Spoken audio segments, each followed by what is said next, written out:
When the Luigi Mangione thing went down, my Canadian friends were like, oh my God, like what is going on with the healthcare system? Like how crazy is it actually down there that something like that would happen? Oh, it is crazy.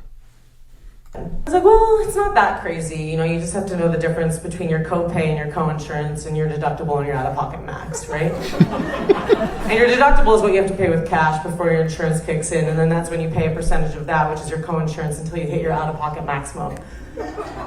Which is technically the maximum amount of money that you'd ever have to pay in a given year, but it's actually not, because you're also paying monthly premiums similar to car insurance, right? And sometimes your employer will cover a percentage of those, but it's only a percentage, it's not the whole thing, right? And then you're thinking, okay, well then like what happens with my family? And that's a really good question. If you have a family, it's a new deductible and a new out-of-pocket maximum. You have to recalculate all that math until you figure out. She's just going to go through it all. In a year, and it's really hard to budget for that. But the IRS is like, don't worry guys, I got you. We have something called an HSA. And that's something where you can put, it's a health savings account. That's where you can put pre-tax money into a health savings account that you can then pay for your copay and your coinsurance and your deductible and your out-of-pocket max, right? And it's like you get it at a discount because it's pre-tax dollars, right? You can only get that if you have a high deductible plan. And if you don't have a high deductible plan, you can only do it with a federal savings account, which is similar to the HSA, right? Where you put pre-tax money into a bank account and then you can pay for the co-pays and the coinsurance. But the funny thing about the MSA is that it disappears if you don't use it in a given calendar year.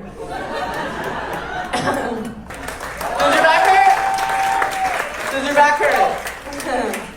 What a perfectly designed system. I'll tell you what, the people who created our healthcare system must have been geniuses, because they have perfectly created it to make sure we take care of everyone. There is no crazy, insane cost. There's no hidden fees.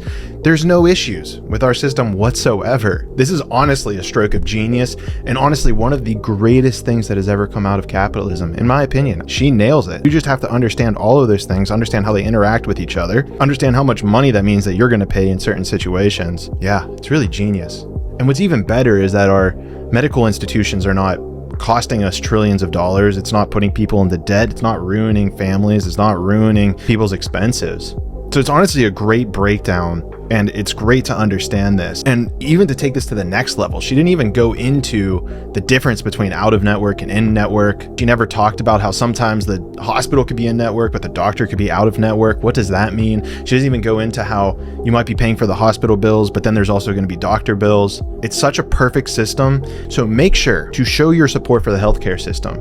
You continue voting for Republicans and Democrats, because they have created the legislation that has allowed this to go on, or has enabled this beautiful system to continue. Continue to do that. Continue to vote Democrat and Republican. It's working.